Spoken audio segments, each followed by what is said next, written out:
Welcome to top headlines. 2047 నాటికి ఆంధ్రప్రదేశ్ రాష్ట్రాన్ని number 1 గా నిలిపేందుకు సీఎం చంద్రబాబు సిద్ధం చేస్తున్న విజన్ డాక్యుమెంట్పై సచివాలయంలో ఉన్నత స్థాయి సమీక్ష నిర్వహించారు. గత అసెంబ్లీ సమావేశాల్లో స్వర్ణాంధ్ర విజన్ 2047 డ్రాఫ్ట్ డాక్యుమెంట్ ను శాసనసభ ద్వారా ప్రభుత్వం ప్రజల ముందుకు వచ్చింది. నీతి ఆయోగ్తో పాటు పలు ప్రతిష్టాత్మక సంస్థల భాగస్వామ్యంతో విజన్ డాక్యుమెంట్ ను రూపొందిస్తున్నారు. ఇప్పటికే నిపుణులు, వివిధ ఏజెన్సీలు, మేధావులతో పాటు 17 లక్షల మంది నుంచి విజన్ డాక్యుమెంట్ పై సూచనలు, సలహాలు ఇచ్చారు. అందరి అభిప్రాయాలు, ఆలోచనలను పరిశీలించి పరిగణలోకి తీసుకున్న రాష్ట్ర ప్రభుత్వం విజన్ డాక్యుమెంట్ ను త్వరలో విడుదల చేసేందుకు సిద్ధమైంది.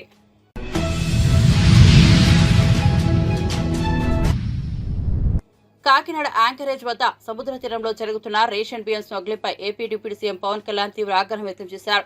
తానే సముద్రంలోకి వెళ్లి తనిఖీలు నిర్వహించారు. అయితే ఆ సమయంలో పోర్టు అధికారులు సహకరించకపోవడంతో పవన్ మండిపడ్డారు. అటు స్థానిక ప్రజాప్రతినిధులపైన పవన్ మండిపడ్డారు. ప్రభుత్వం బియ్యం అక్రమంగా విదేశాలకు తరలిపోవడంపై చురకలంటించారు. ఈ సందర్భంగా పవన్ కళ్యాణ్ మీడియాతో మాట్లాడుతూ రేషన్ బియ్యం స్మగ్లింగ్ కు మూలాలు చాలా బలంగా కనిపిస్తున్నాయని చెప్పారు. ఇప్పటికే ఆంధ్రప్రదేశ్ రాష్ట్రం గంజాయికి అడ్డాగా మారిందని ఆవేదన వ్యక్తం చేశారు. ఏపీకి తీర ప్రాంతం ఉండటం ఎంత బలమో అంతే బలహీనత కూడా అని వ్యాఖ్యానించారు. కీలకమైన సంస్థలు రాష్ట్రంలో ఉన్నామని, ఎవరైనా 100 కిలోల ఆర్టీఎస్ తీసుకొస్తే పరిస్థితి ఏంటని ప్రశ్నించారు. కసబ్ లాంటి వాళ్లు బోట్లో వచ్చి కాల్చేసిన విషయాన్ని ఆయన గుర్తు చేశారు. రేషన్ బియ్యం అక్రమ తరలింపును ఎవరూ కూడా పట్టించుకోవడం లేదని, ఎస్పీకి చెబితే ఇప్పటి వరకు తనకు రిపోర్ట్ లేదని మండిపడ్డారు. ఎలా ఉందంటే ఇప్పుడు వెళ్ళి చూస్తే దీనికి ఉదాహరణకి ఇక్కడ మీకు ఇన్ఫర్మేషన్ అంటే నేను just to be more authority authentic I'm saying మీకు ఇది కొంచెం చదివి చెప్తున్నాను. ఇది మీకు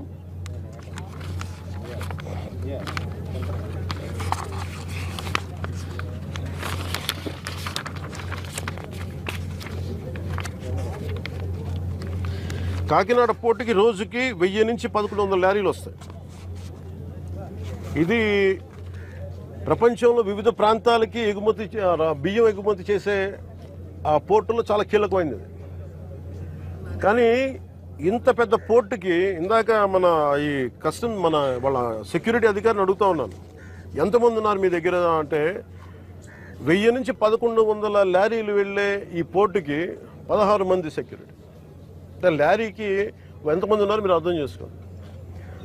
అసలు విచిత్రంగా మనోహర్ గారు పట్టుకొని కేసులు పెట్టి అధికారులకి చెప్పినా కానీ, అటు పోలీస్ కానీ, రెవెన్యూ కానీ, సివిల్ సప్లైస్ కానీ యాక్షన్ చాలా నామమాత్రంగా తీసుకుంటా ఉన్నాను. నేను చాలా సందర్భాల్లో ఆయన అడుగుతూ ఉన్నాను, క్యాబినెట్ మీటింగ్స్లో అడిగాను ఏం జరుగుతుందని. నేను ఒకటే ఏం చెప్పానంటే, ఇందాక మన మనోహర్ గారికి వీళ్ళకి మనం ఏ యాక్షన్ కనుక మనం ముందుకు తీసుకెళ్ళకపోతే వీళ్ళు ఇన్ని మాటలు చెప్పి దీన్ని ఏమి ముందుకు తీసుకెళ్లేదేంటి అన్న అపవాదం మనందరి మీద ఉంటుంది. మన ఇంటెన్షన్ వేరు, జరుగుతుంది వేరు, మన యాక్షన్స్ దాని కాన్సిక్వెన్సెస్ సరిగ్గా వీళ్ళు సహకరించట్లేదు. ఇది ప్రజల దృష్టిలో పెట్టాలి. ఇది నిన్న ఢిల్లీ నుంచి వచ్చి అసలు యాక్చువల్లీ ఈరోజు నాకు ఈ ప్రోగ్రాం లేదు. నాకు ఈ రోజున నిన్న రాత్రి స్టెల్లా అనే షిప్లో ఇన్ని 100 టన్నులు పట్టుకున్నారు, పనామాకు సంబంధించిన స్టెల్లా అనే షిప్లో. అలాగే ఇక్కడ దాదాపు 1060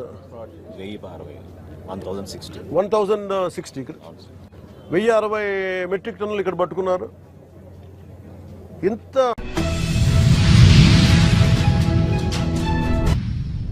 గురుకులాల్లో మెస్ ఛార్జీలు పెంచిన తర్వాతే కొన్ని చోట్ల ఫుడ్ పాయిజన్ ఘటనలు చోటు చేసుకోవడం వెనుక పెద్ద కుట్ర ఉందని, ఆయా సంఘటనలపై సమగ్ర విచారణ జరపాలని సీఎం రేవంత్ రెడ్డిని కోరుతున్నామని మంత్రి సీతక్క తెలిపారు. మహబూబాద్ కొత్తగూడ మండలంలో మంత్రి సీతక్క మాట్లాడారు. ఫుడ్ పాయిజనింగ్ ఘటనల వెనుక కుట్రలు ఉన్నాయని అనుమానం ఉందని, అందుకే విచారణ జరిపించాల్సిన అవసరం ఉందన్నారు. దీని మీద సీఎం రేవంత్ రెడ్డి ప్రత్యేక దృష్టి సారించాలని విజ్ఞప్తి చేశారు. గురుకులంలో కిచెన్ వెనుక గదిలో ఉన్న ఎలుకల ఫోటోను తీసి అన్నంలో పడ్డట్టుగా ప్రచారం చేశారని తెలిపారు. గురుకులాల గురించి కూడా మేము చెప్తా ఉన్నాం. ముందుగాల కేటీఆర్ మీ హయాంలో ఎంత మంది చనిపోయారో ఆ రోజు ఒక్కరి దగ్గర కూడా మీరు పోలే. కనీసం ఇప్పుడైనా ప్రతిపక్షంలోకి వచ్చినావు కదా, ఈ రోజు పోండి. మొన్న వాంకడి ఘటనలో మా మంత్రులు 4 ఫాలో అప్ చేసినాం, నేను కూడా ఫాలో అప్ చేసిన. మా దామోదర్ రాజనరసింహ గారు రెగ్యులర్ గా అక్కడ హెల్త్ మినిస్టర్ గా వారు ఉండి ఎప్పటికప్పుడు అందుబాటులో ఉన్న అన్ని సంతకాలు పెట్టి సంపూర్ణమైనటువంటి పొల్యూషన్ తో సహా అన్ని పర్మిషన్లు ఇచ్చింది. మరి ఆనాటి బీఆర్ఎస్ కేసీఆర్ సంతకం తోటి మళ్ళా నిస్సిగ్గుగా ప్రజల్ని తప్పుదోవ పట్టించేటువంటి ఇంత చిల్లర రాజకీయాలు, ఇంత కుళ్ళు రాజకీయాలు అవసరమా? మీరు నిజంగా మీకు ప్రజల మీద అంత ప్రేమ ఉన్నోళ్ళైతే, అంత గొప్పగా ఆలోచించే వాళ్ళైతే మరి మీరు ఎందుకు ఇచ్చిరు ఇవన్నీ పర్మిషన్లు? కాబట్టి ఇవాళ తప్పు చేసింది మీరు, రెచ్చగొట్టేది మీరు, విధ్వంసాలు సృష్టించేది మీరు, మళ్ళీ శాంతి భద్రతలు లేవని డ్రామాలు ఆడేది మీరు, మేము ప్రజల భూములు గుంజుకుంటున్నామని చెప్పేది మీరు. ఇవాళ మేము ఎక్కడైనా పోతే గ్రామ సభలు పెడుతున్నాం. ఎక్కడైనా కూడా కొన్ని కంపెనీలు అవసరము, అది ప్రజల యొక్క సహకారం కూడా అవసరం. గ్రామ సభలు పెడితే కూడా ప్రజలు ఎక్కడ అంగీకరిస్తారో అని కొంతమంది వాళ్ళ మనుషులను పెట్టి రెచ్చగొట్టి కలెక్టర్లను దాడులు చేయడం, అధికారులను నిర్బంధించడం, ఈ రకమైనటువంటి కుట్రకు తెరలేపేది నువ్వే. నీకు ఇష్టం ఉన్నక్కడ పర్మిషన్లు అన్నాడు, విచ్చలవిడిగా పర్మిషన్లు ఇచ్చిన వితౌట్ గ్రామ సభ. ఏం అధికారం ఉంది? అంత బంధుత్వం ఎందుకుంది? సాక్షాత్ నీ మంత్రి కొడుకు ఇందులో డైరెక్టర్, ఇథనాల్ కంపెనీలో నిర్మల్లో జరిగినటువంటి సంబంధించిన దానిలో వాళ్ళు డైరెక్టర్లు. కడపకు చెందినటువంటి తలసాని శ్రీనివాస్ యాదవ్ ఈయంకుడు ఇందులో ఉన్నాడు, పుట్టా సుధాకర్. అవన్నీ మర్చిపోయి ప్రజల్ని ఒక తప్పును 100 సార్లు ప్రచారం చేస్తే రైట్ అనుకున్నారంటే ఇప్పుడు అందరు ఉన్నారు కదా, కాసేపు తప్పు మీరు చేసినటువంటి తప్పు బయటికి ప్రచారం అవుతుందేమో, కానీ వాస్తవాలు నిజాలు నిలకడగైనా బయటకు వస్తాయి. కాబట్టి ముందు కేటీఆర్, నువ్వు దీని మీద నీకు చిత్తశుద్ధి ఉంటే, నిజాయితీ ఉంటే, రైతుల మీద ప్రేమ ఉంటే ఫస్ట్ నువ్వు దిలావర్పూర్ రా, నిర్మల్ కాడికి రా, నేను కూడా వస్తా, మీరు కూడా రండి. అది ఉన్న కాలంలో జరిగిన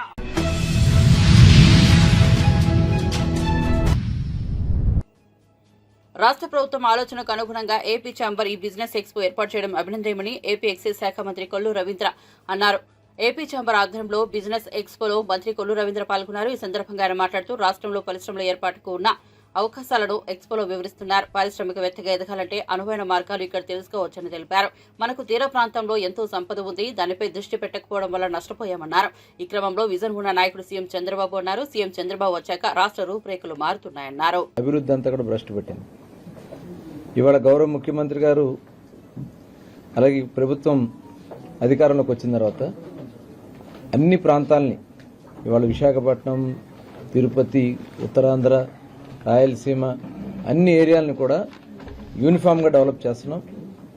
ఇవాళ అమరావతి విషయంలో కూడా ఇది 2వ సమావేశం పెట్టుకున్న గ్రూప్ ఆఫ్ మినిస్టర్స్తో ఇవాళ నిర్ణయాలు కూడా చాలా వేగవంతంగా తీసుకుని ఇమ్మీడియట్గా వర్క్లు స్టార్ట్ చేసే విధంగా డిసెంబర్ ఆఖరి నాటికల్లా రాజధానిలో చేపట్టాల్సినటువంటి పనులన్నీ కూడా స్టార్ట్ చేయటం. అలాగే మొన్న కర్నూలుకి మరి హైకోర్టు బెంచ్ కూడా ఏర్పాటు చేయటం, ఇవన్నీ కూడా చాలా వేగవంతంగా నిర్ణయాలు జరుగుతూ ఉన్నాయి. ఇవాళ అనేక సంస్థలు కూడా మన ఆంధ్ర రాష్ట్రంలో పెట్టుబడి పెడతానికి రాష్ట్రానికి వస్తున్నాయి. ఇవాళ చూసాం టీసీఎస్ కానీ, అదేవిధంగా రిలయన్స్ కానీ, అదానీ కానీ, ఇలాంటి అనేక సంస్థలు ఇవాళ ఆంధ్ర రాష్ట్రం వైపు చూస్తూ ఉన్నాయి. దానికి తగిన విధంగా ప్రభుత్వ నిర్ణయాలు కూడా స్పీడ్ ఆఫ్ డూయింగ్ బిజినెస్ కింద చాలా ఫాస్ట్గా వేగవంతంగా మేము నిర్ణయాలు తీసుకోవడం జరుగుతుంది. ఇంకా మరింత ఉత్సాహంగా, మరింత స్పీడ్గా నిర్ణయాలు ఉంటాయని కూడా తెలియజేస్తాం. అదంతా ఉన్నది కదా, దాని నిర్ణయాలు దాన్ని జరుగుతూ ఉంటాయి. కానీ రాష్ట్ర అభివృద్ధి విషయంలో అన్ని సంస్థలు కూడా ఉత్సాహంగా ఇటువైపు చూస్తున్నాయని చెప్తాను. ఇప్పుడు అన్ని సంస్థలు కూడా ఆంధ్ర రాష్ట్రం రావాలి, ఇక్కడ ఇన్వెస్ట్మెంట్ చేయాలి అనే విధంగా అన్ని కంపెనీలు కూడా ఇటువైపు వస్తాయి. రాబోయే విజన్ 2047 ఏదైతే చంద్రబాబు నాయుడు గారు పిలిపిస్తా ఉన్నారో అదేవిధంగా పాలసీలు కూడా ఇవాళ చేసుకున్నాం. ఇండస్ట్రియల్ పాలసీ, టూరిజం పాలసీ, మొన్నే స్పోర్ట్స్ పాలసీ, అన్ని రకాల పాలసీలు కూడా చేసుకున్నాం. ఇవాళ ఇండస్ట్రీ కూడా చాలా ఉత్సాహంగా పబ్లిక్ కానీ ప్రజలు కానీ అందరూ కూడా ముందుకెళ్తా ఉన్నారు. రాబోయే 5 సంవత్సరాలు ఒక టర్నింగ్ పాయింట్గా ఆంధ్ర రాష్ట్రాన్ని నిలబడబోతాం. Okay, thank you. నాకేం సంబంధం లేదు, నా పేరు లేదన్నారు. సెకీ ఒప్పందం వల్ల 1,10,000 కోట్ల రూపాయలు నేను రాష్ట్రానికి ఆదా చేశాను. నన్ను సన్మానించాల్సింది పోయి నా మీద నిందలేస్తారా అన్నారు. మరి మీరు ఎప్పుడు సన్మానిస్తారు? చదువు అన్ని రిపోర్ట్ తెచ్చుకున్నాక మాట్లాడితే బెటర్ కదా. ఏమీ లేకుండా మనం టోటల్ రిపోర్ట్స్ వస్తున్నాయి.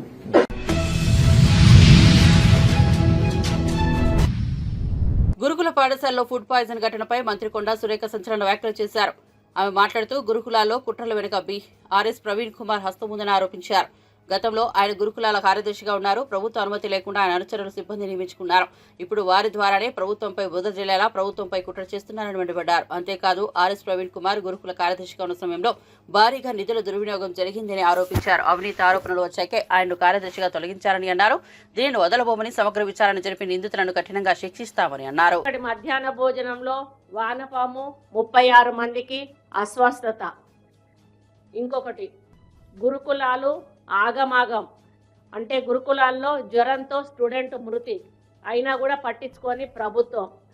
బీసీ హాస్టల్లో అన్నంలో పురుగులు, గత వాళ్ళ ప్రభుత్వంలోనే ఇవన్నీ కూడా జరిగినాయి. మోత్కూర్ గురుకులంలో ఫుడ్ పాయిజన్, మరి వాంతులు విరేచనాలు, దాదాపు 34 మంది అస్వస్థత. మరి ఈ విధంగా చాలా కార్యక్రమాలు వాళ్ళ గురుకులంలో ఫుడ్ పాయిజన్ 51 మందికి అస్వస్థత. ఈ విధంగా చెప్పుకుంటూ పోతే ఇంకొకటి ఫుడ్ పాయిజనింగ్ కేసులు 1 లేవని వాళ్ళు మళ్ళీ పాచికూర పురుగుల అన్నం. ఈ విధంగా చాలా లెక్కలేనని ఇంత కట్ట ఉంది. ఇప్పుడు ఇదంతా చూపించాలంటేనే మీకు చాలా సమయం పడుతుంది. ఇవన్నీ జరిగినప్పుడు ఆ ప్రభుత్వంలో ఏ ఒక్కరు కూడా కనీసం స్పందించలేదు, వెళ్ళలేదు, పలకరించలేదు, పరామర్శించలేదు, వాళ్లకు సపోర్ట్ ఇవ్వలేదు, ఏ అధికారులను కూడా సస్పెండ్ చేయలేదు. కానీ ఈ కేసులో ప్రభుత్వం నుంచి నేను వెళ్ళడం జరిగింది, పున్నం ప్రభాకర్ గారు వెళ్ళడం జరిగింది, సీతక్క వెళ్ళడం జరిగింది, అదేవిధంగా దామోదర్ రాజనరసింహ గారు కూడా వెళ్ళడం జరిగింది. వెళ్ళి మేము అక్కడ వాళ్ళకి మంచి వైద్యం అందించమని చెప్పడమే కాకుండా కలెక్టర్లతో మాట్లాడి అక్కడ ఎంక్వైరీ జరిపించి వాళ్ళ మీద యాక్షన్ తీసుకోమంటే అక్కడ ప్రిన్సిపల్తో పాటు 4 సిబ్బంది మీద సస్పెన్షన్ యాక్షన్ కూడా తీసుకోవడం జరిగింది. దీన్ని రాజకీయం చేయడం అనేది చాలా దురదృష్టకరం. ఎందుకంటే దీని వెనకాల ఒక అదృశ్య హస్తం ఏదో పనిచేస్తున్నది అనేది మా యొక్క అనుమానం. ఎందుకంటే ఈ ఒక్క దాంట్లోనే కాదు, ఈరోజు మూసీ నదిని తీసుకున్నా కూడా ఒక పక్క ఫార్మా కంపెనీకి సంబంధించిన ల్యాండ్ అక్వైర్ చేసిన విషయంలోనైతేనేమి, మరి ఈ విధంగా గిరిజనులను అడ్డు పెట్టుకొని డ్రామాలు ఆడడము, మూసీ నదిని అడ్డు పెట్టుకొని డ్రామాలు ఆడడము, అదేవిధంగా ఈ హాస్టళ్లను అడ్డు పెట్టుకొని డ్రామాలు ఆడడము, అంటే ఒక ప్రణాళికతోటి కావాలని ప్రభుత్వాన్ని నడపకుండా చేయడానికి.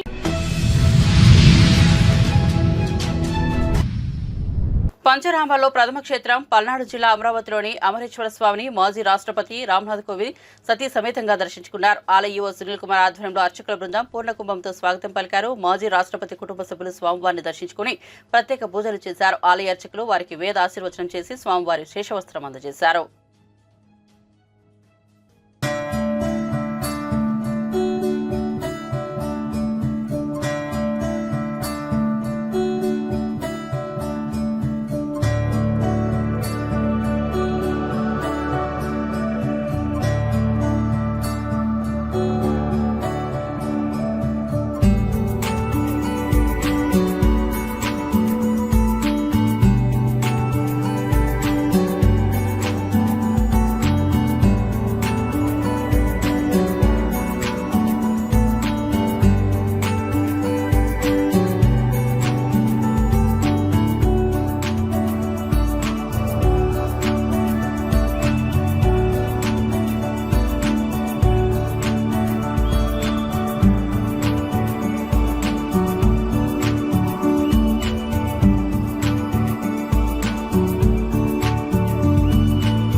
అమెరికాలోని గ్రాండ్ క్యానియన్ తరహాలో భారతదేశంలోని కడప జిల్లాలో ఉన్న గండికోటను అభివృద్ధి చేసే బాధ్యతను కూడా ప్రభుత్వం తీసుకుంటోంది.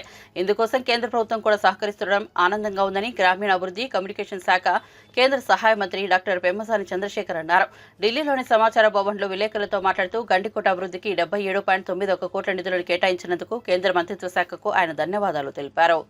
In a simple way also helped me to connect with my entrepreneurial journey, to explain my vision to my employees and also to connect with the people as a politician. So in all, it's a true blessing to be a doctor to start my career. And if I have another life, I would want exactly the same path.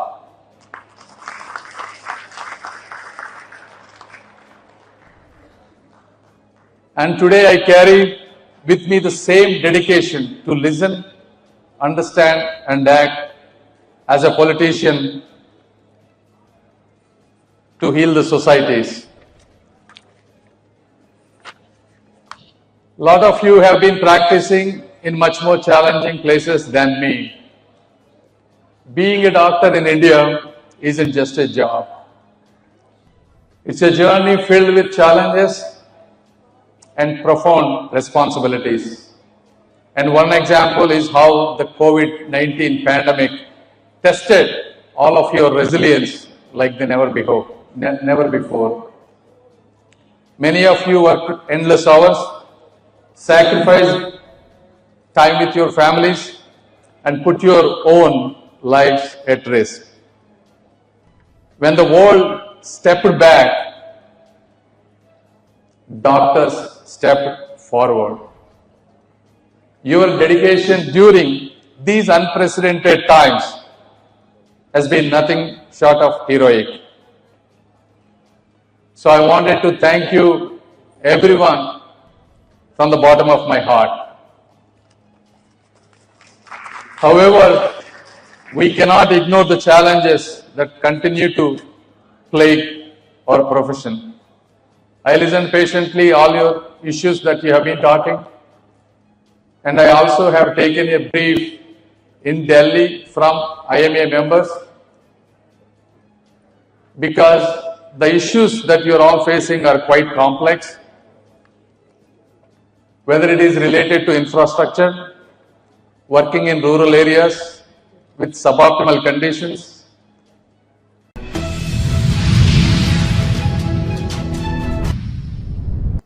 రైతు బంధుపై వ్యవసాయ శాఖ మంత్రి తుమ్మల నాగేశ్వరరావు కీలక వ్యాఖ్యలు చేశారు. మహబూబ్ నగర్ లో జరిగిన రైతు బంధు కార్యక్రమంలో పాల్గొని ఆయన కీలక వ్యాఖ్యలు చేశారు. రైతులకు ఏది మంచి అనుకుంటే అదే మా ప్రభుత్వం చేస్తుందని మంత్రి తుమ్మల వ్యాఖ్యానించారు. సన్నవడ్లపై బోనస్ ఇస్తున్న ఏకైక ప్రభుత్వం మాదేనని పేర్కొన్నారు. రైతు బంధు కంటే రైతులు పొందే బోనస్ ఎక్కువగా ఉందని, ఒక్కో రైతు 15,000 వరకు బోనస్ పొందుతున్నారని అన్నారు. సన్నవడ్లపై ఇస్తున్న బోనస్ పట్ల రైతులు హర్షం వ్యక్తం చేస్తున్నారని, తమ ప్రభుత్వం రైతులకు ఏది మేలు అనుకుంటే అదే చేస్తామని, పదవులు ఓట్లను దృష్టిలో పెట్టుకుని పనిచేసే ప్రభుత్వం తమది కాదని అన్నారు. రైతుకి ఎన్ని బాధలు ఉన్నాయో అంతకంటే ఎక్కువ బాధలు ఈ ప్రభుత్వానికి ఉన్నాయి. అయినా సరే పెద్దలు అనుభవించడంలో ఉత్తమ్ కుమార్ రెడ్డి గారు లాంటి మంత్రుల యొక్క సహకారంతో ఇరిగేషన్ ప్రాజెక్టులో ఏదైతే ప్రాధాన్యత ఉన్నాయో వాటిని పూర్తి చేసుకుంటూనే ఈ 4 సంవత్సరాల్లో పెండింగ్ ప్రాజెక్టులన్నీ పూర్తి చేసి ఈ పాలమూరు రంగారెడ్డిని పూర్తి స్థాయిలో నిర్మాణం చేసుకుంటే ఈ జిల్లా సస్యశ్యామలం అవుతుంది. మహబూబ్ నగర్ జిల్లా సస్యశ్యామలం అయిందంటే తెలంగాణలో మీకు ఎక్కడా బీడిగా ఉండదు అని చెప్పి కూడా మీకు ఈ సందర్భంగా మనం చేస్తున్నాం. కాబట్టి చౌహాన్ గారు మీరందరూ ఆలోచన చేయాలి. ఎండాకాలంలో వేసే వరకు ఎక్కువ నూకలు అవుతాయి అని అంటున్నారు. ఆ ఎక్కువ నూకలు కాకుండా ఉండాలంటే మార్చి కంటే ముందే మీరు వరి కోతలు పోయాలి. అందుకని మంత్రి గారిని కోరుతున్నా, రేపే ఇరిగేషన్ ప్లాన్ కూడా అనౌన్స్ చేయండి. ఏ ప్రాజెక్టులో నీళ్లు ఎప్పుడు వదులుతారు, ఎప్పుడు బంద్ చేస్తారు. మార్చి లోపల చేసినటువంటి వరి నూకలు తక్కువ అవుతాయి. ఇందాక ఆ తల్లి చెప్పింది, మీరు విన్నారో లేదో, ప్రకృతి వ్యవసాయం చేసేటట్టు తల్లి ఆ గారికి 80 కేజీలు వస్తుంది 100 కేజీలు పట్టిస్తే. చవాన్ గారు బియ్యం పెట్టిస్తే 60 రాట్ల 50 రావట్ల. వాట్ ఇస్ ది రీజన్ అంటే మనం ఎండాకాలానికి బాగా ఎండలు ముదిరిన తర్వాత కోతలకు వస్తే నూక ఎక్కువ అవుతుందని. నూక ఎక్కువ అవుతే మీకు 500 ఇచ్చేది కూడా మాకు ఇబ్బంది అవుతుంది. కాబట్టి మార్చి లోపులోనే కోతలు అయ్యేటట్టుగా మీరు వరి పొలాలు వేసుకునేటటువంటి రైతులు ఇరిగేషన్ ప్లాన్ రేపు ఎల్లుంట్లోనే కూర్చొని మీరు అన్ని ప్రాజెక్టుల కింద ఎప్పుడు ఇస్తారు ఎప్పుడు ఆపుతారు చెప్తే మేము ధైర్యంగా వ్యవసాయం చేసుకునే అవకాశం వస్తుంది. కాబట్టి దయచేసి రైతులు గుండె మీద చేసుకొని రేవంత్ రెడ్డి గారు సాక్షాత్తు మీ జిల్లా ముఖ్యమంత్రి, అందుకని ఈ జిల్లాలోనే ఇది పెట్టాం. మీరు కరూరు జిల్లా అని వలసల జిల్లా అని చిన్న మాటలు మాట్లాడద్దు.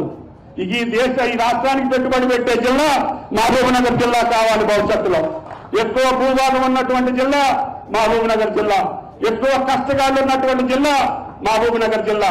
కాబట్టి దయచేసి ఎమ్మెల్యేలు కూడా మంచి హుషారైన వాళ్ళు వచ్చారు ఈసారి. అందరూ కూడా దయచేసి పామాయిల్ వేయించండి. మరీ చెప్తున్నా, లేకపోతే మీరు ఒకసారి నా జిల్లాకు రండి. కాబట్టి దయచేసి రైతులందరినీ మోటివేట్ చేయండి. వాళ్ళకి నిలబడేటటువంటి పంటలు పండించి మనం ఆదుకోవాలి.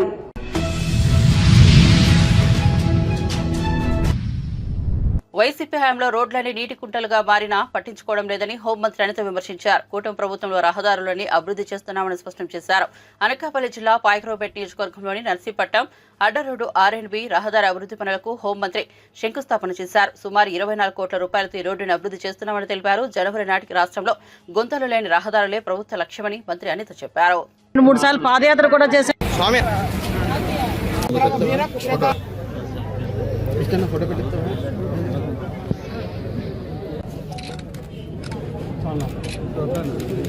ఓకే.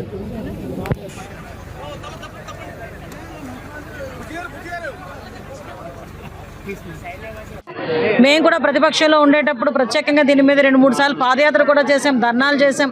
ఈ రోడ్డుని ఎలాగైనా వెయ్యాలని చెప్పేసి ఆ రోజు పట్టుబట్టాం. కాకపోతే లాస్ట్ 5 సంవత్సరాల పరిపాలనలో కనీసం ఒక గొంతు పోడ్చడానికి కూడా ఒక తట్టమట్టి తీసుకొచ్చిన పాపాను కూడా పోలేదు. ఆ రోజు మేము ఎన్నికల క్యాన్వాసింగ్లో భాగంగానే ఆ రోజు మేము ప్రామిస్ చేయడం జరిగింది. గౌరవ చంద్రబాబు నాయుడు గారి నాయకత్వం తెలుసు కాబట్టి, పవన్ కళ్యాణ్ గారి కార్యదక్షత తెలుసు కాబట్టి ఆ రోజు మేము మాట ఇవ్వడం జరిగింది. 6 నెలల లోపే ఈరోజు మేమందరం కూడా ఆ రోడ్డు వేయించే పరిస్థితి మేము తీసుకొస్తామని చెప్పాం. ఈ ఎన్డీబీ రోడ్స్లోకి సంబంధించి ఈరోజు మళ్ళా తిరిగి గౌరవ చంద్రబాబు నాయుడు గారి ఆదేశాల మేరకు రోడ్లు భవనాల శాఖ మంత్రి బీసీ జనార్దన్ రెడ్డి గారి ఆదేశాల మేరకు ఈరోజు ఈ రోడ్డుని కూడా వేయడానికి ఈరోజు సిద్ధపడడం అనేది చాలా ఆనందంగా ఉంది. దీనికి సుమారుగా 24 కోట్ల రూపాయలు ఈ రోడ్డుకి శాంక్షన్ అయింది. ఈ రోడ్డు వరకు కూడా ఆల్రెడీ ఈ రోజు నుంచి స్టార్ట్ కూడా జరుగుతుంది. ఇక్కడ తిరిగి అంటే అడ్డ రోడ్ నుంచి సుమారుగా నర్సీపట్నం వెళ్ళే ప్రయాణికులందరూ ఈ చుట్టుపక్కల గ్రామస్తులందరూ కూడా ఊపిరి పీల్చుకునే పరిస్థితి. సుమారుగా చూసుకుంటే మనకి ఎన్డీబీ వర్కుల్లో 15 వర్కులు అంటూ ఉన్నాయి జిల్లా మొత్తం మీద. ఆ వర్కులన్నీ కూడా స్టార్ట్ అవుతున్నాయి. ఫస్ట్ ఆఫ్ ఆల్ ఈ వర్క్ స్టార్ట్ చేయడానికి గౌరవ కలెక్టర్ గారు కూడా ఈరోజు ఇక్కడికి రావడం నిజంగా శుభపరిణామం కింద భావించాలి. అదేవిధంగా ఈరోజు ఎక్కడైతే మీరందరికీ తెలుసు సంక్రాంతి కల్లా రోడ్లు ఏదైతే గుంతలు పడి ఉన్నాయో అంటే 5 సంవత్సరాల్లో కనీసం ఇప్పుడున్న మాజీ ముఖ్యమంత్రి కనీసం పట్టించుకోకుండా ఉండే పరిస్థితి కూడా కనిపిస్తూ ఉంది.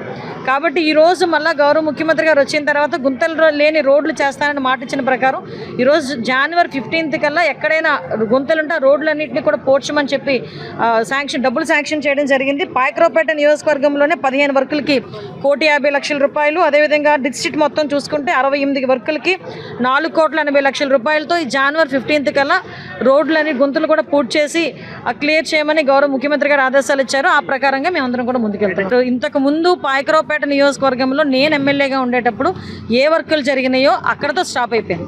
మళ్ళీ లాస్ట్ 5 సంవత్సరాలు ఏమీ జరగలేదు. మళ్ళీ ఈరోజు పాయకరావుపేట ప్రజలందరూ అత్యధిక మెజార్టీతో నన్ను ఎమ్మెల్యేకి గెలిపించారు, మినిస్టర్ని కూడా చేశారు. ఈరోజు ఇంకా బాధ్యత నాకు ఇంకా పెరిగింది. ఈరోజు నియోజకవర్గం మీద బాధ్యత ఇంకా పెరిగింది. ఆ బాధ్యత మేర మ్యాక్సిమం అన్ని పనులు పూర్తి చేస్తాం.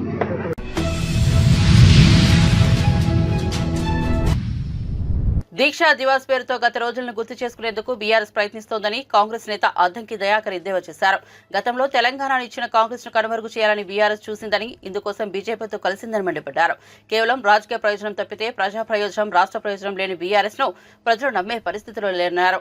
అమరుల త్యాగాలను మరిచిన బీఆర్ఎస్ పార్టీని ప్రజలు ఓడించారని దుయ్యబట్టారు. లగ్గచెర్ల ప్రజల అభిప్రాయం మేరకు కాంగ్రెస్ ప్రభుత్వం వెనక్కి తగ్గడం ద్వారా ప్రజా ప్రభుత్వం ఎట్లా ఉంటుందో చూపిస్తుందన్నారు. దేశంలో చక్రం తిప్పడానికి ప్రయత్నం చేసిన కేసీఆర్ను తెలంగాణ ప్రజలు భూచక్రాన్ని తిప్పి నేలగొట్టిన పరిస్థితి ఈరోజు. కాబట్టి నేల విడిచి సాము చేసిన బీఆర్ఎస్కు సహకరించిన వాళ్లకు నష్టం చేయాలని చూసిన బీఆర్ఎస్కు తెలంగాణ ప్రజలు గుణపాఠం చెప్పిన పరిస్థితి. అమరవీరుల స్ఫూర్తిని మర్చిపోయినరు, తెలంగాణ ఉద్యమ స్ఫూర్తిని మర్చిపోయినరు. కేవలం సంపాదన, ప్రజల్ని దోచుకోవడమే లక్ష్యంగా పరిపాలన కొనసాగడం వలన ఇలా బీఆర్ఎస్కు నూకలు చెల్లిన పరిస్థితిని వాళ్ళు గమనంలోకి తెచ్చుకోవాల్సిన అవసరం ఉంది. తెలంగాణ అని పేరెత్తి నైతికతను కోల్పోయిన పరిస్థితిని గమనించుకోవాలి. తెలంగాణ ఇచ్చిన కాంగ్రెస్ పార్టీని కనుమరుగు చేయడానికి ఆ రోజు బీజేపీతో కలిసి చేసిన ప్రయత్నాలు అందరికీ తెలుసు. కేవలం రాజకీయ ప్రయోజనం తప్పితే ప్రజా ప్రయోజనం, తెలంగాణ ప్రయోజనం లేని మిమ్మల్ని ప్రజలు నమ్మే పరిస్థితులు లేని విషయాన్ని గమనించుకోవాల్సిన అవసరం ఉంది. ఎలా ప్రజాప్రభుత్వం అంటే ఎట్లుంటుందో కాంగ్రెస్ పార్టీ చూపిస్తున్నది. ఇలా లగచెర్లలో మీరు గొడవలు చేసినా సరే ప్రజలకు ఇష్టం లేని పని చేయకుండా ప్రభుత్వం తన నిర్ణయాన్ని వెనక్కి తీసుకున్న పరిస్థితి. అదే మీరు భూసేకరణ పేరు మీద ఎంతమంది రైతుల జీవితాలతో ఆటాడుకున్నారో, ఇప్పటికీ ఆ రైతులు ఏ విధమైన సమస్యలు ఎదుర్కొంటారో మీకు తెలుసు. ప్రజల మనసును గుర్తెరగకుండా పరిపాలన చేయడం, మళ్ళీ ఉద్యమకారులమని రూపమెత్తడం, మళ్ళీ అవకాశం వస్తే రేపు ఏ విధంగా ప్రజలు దోచుకోవాలని ఎత్తుగడతోనే మీ పరిపాలన ఉంటుందని ప్రజలకు అర్థమైంది. కాబట్టి మీరు ఎన్ని వింతాటకాలు ఆడినా ప్రజలు పట్టించుకునే పరిస్థితిలో ఉండరు. ఈరోజు తెలంగాణ ఉద్యమ స్ఫూర్తిని, తెలంగాణ యొక్క ఆకాంక్షను నెరవేర్చడానికి సోనియా గాంధీ గారి ఆలోచనలతో ఈ రాష్ట్ర ముఖ్యమంత్రి రేవంత్ రెడ్డి గారు చేసే పథకాలకు, ప్రభుత్వ పనితీరుకు సహకరించాలనేదే మీరు ఆలోచించుకోవాల్సిన అవసరం ఉంది. లేదంటే మీరు పార్టీనే కాలగర్భంలో కలిసే రోజులు వస్తాయని చెప్పి మాత్రం గుర్తుంచుకోండి.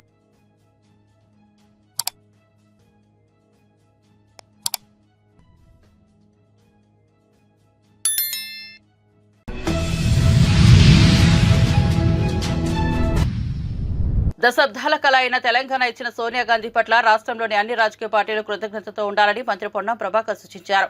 హనుమకొండ జిల్లాలోని కొత్తకొండ వీరభద్రస్వామి వారిని దర్శించుకున్న అనంతరం మీడియాతో మాట్లాడుతూ తెలంగాణ ఇవ్వాలనే దృఢ సంకల్పం సోనియా గాంధీకి లేకుంటే రాష్ట్రం వచ్చేదా అని దీక్షా దివస్ నిర్వహిస్తున్న బీఆర్ఎస్ ఆలోచించాలన్నారు. తెలంగాణ రాష్ట్ర సాధన కోసం ఉద్యమాలు జరిగాయని, ఎంతో మంది బలిదానం చేశారని గుర్తు చేశారు. ప్రజాస్వామ్య యుద్ధంగా పార్లమెంట్లో తెలంగాణ బిల్లు పెట్టినట్లు చెప్పారు. తెలంగాణ ఏర్పాటును కించపరుస్తూ ప్రధాని నరేంద్ర మోదీ వ్యాఖ్యలు చేశారని, దీనిని రాష్ట్ర బీజేపీ నేతలు ఎందుకు ఖండించడం లేదో చెప్పాలన్నారు. కేంద్ర బడ్జెట్లో తెలంగాణ పట్ల వివక్ష చూపిస్తున్నారన్నారు. రాష్ట్రంలోని హాస్టల్లో ఆహారం కలుషితం కాకుండా చూసేందుకు ఫుడ్ సేఫ్టీ కమిటీ వేసినట్లు తెలిపారు. 2023 డిసెంబర్ 9 తర్వాత ఈ 8 నెలల్లో ఎవరైనా లోన్ తీసుకుంటే కూడా మాఫీ కాదు. అంటే డిసెంబర్ 9 కంటే ముందు 2023, డిసెంబర్ 12, 2018 తర్వాత లోన్ తీసుకున్న వాళ్ళకు ఎవరికైనా మాఫీ కాకపోతే మా ప్రభుత్వం బాధ్యత వహిస్తుంది. ఇందులో ఏమైతుంది, ఉదాహరణకు హుస్నాబాద్ సింగిల్ విండోలో 4,000 మంది సభ్యులు ఉన్నారు. 4,000 మంది సభ్యుల అప్పు తీసుకున్నటువంటి వాళ్ళు 900 మంది మాత్రమే. మిగతా వాళ్ళు వేరే బ్యాంకులలో అప్పు తీసుకోవచ్చు. ఉదాహరణకు నేను ఒక బ్యాంకు గురించి చెప్తా ఉన్నా, మీరు పొద్దున కూడా ఇక్కడనే ప్రెసిడెంట్ ఉన్నాడు, వెరిఫై చేసుకోవచ్చు. హుస్నాబాద్ సింగిల్ విండో కింద 4,000 సభ్యులు ఉన్నారు, రైతులే. అందులో 900 మంది మాత్రమే క్రయ విక్రయ లోన్లు తీసుకొని ఎలిజిబిలిటీ వచ్చారు. అలా 70% పైన లోన్లు మాఫీ అయినాయి. మిగిలినటువంటి వాళ్ళు 2 లక్షల పైన ఉన్నటువంటి వాళ్ళు, 2 లక్షల పైన ఉన్నటువంటి వాళ్ళకి సంబంధించి మేము ముందు నుంచి చెప్తాను, 2 లక్షల లోపల ఉన్న వాళ్ళకి లోన్ మాఫీ చేస్తామని. 2 లక్షల పైన ఉన్నటువంటి వాళ్ళ ఇవన్నీ ఫిర్యాదులు తీసుకొని వాళ్ళందరూ కూడా చేస్తాం. ఓకే, మేము ముందు నుంచి మేము ఎక్కడ కూడా అబద్ధం కానీ ₹1,00,000 మొదటి 5 సంవత్సరాల టీఆర్ఎస్ 5 సార్లు ఇచ్చి రైతులకు వచ్చిందా రాలేదు, బరకతుందా లేదనే విధంగా లోన్ మాఫీ చేసిరా చేయలేదా అనే పరిస్థితుల్లో వాళ్ళ పరిస్థితి ఉంటే దాని తదుపరి కూడా ప్రకటించింది లోన్ మాఫీ ఏ విధంగా జరిగింది జరగలేదో యావత్ తెలంగాణ రైతులకు తెలుసు. టీఆర్ఎస్ పార్టీ లోన్ మాఫీ యొక్క విధానం ఏ విధంగా రైతులకు న్యాయం జరగలేదని తెలుసు. ఇవాళ మేము ధైర్యంగా 1వ దశలో ₹1,00,000 లోపల అన్నాం. దాని ప్రకారంగా 18,260 మంది రైతులకు హుస్నాబాద్ 96,26,00,00,000 రూపాయల్ని మేము మాఫీ చేసినాం. 2వ దశ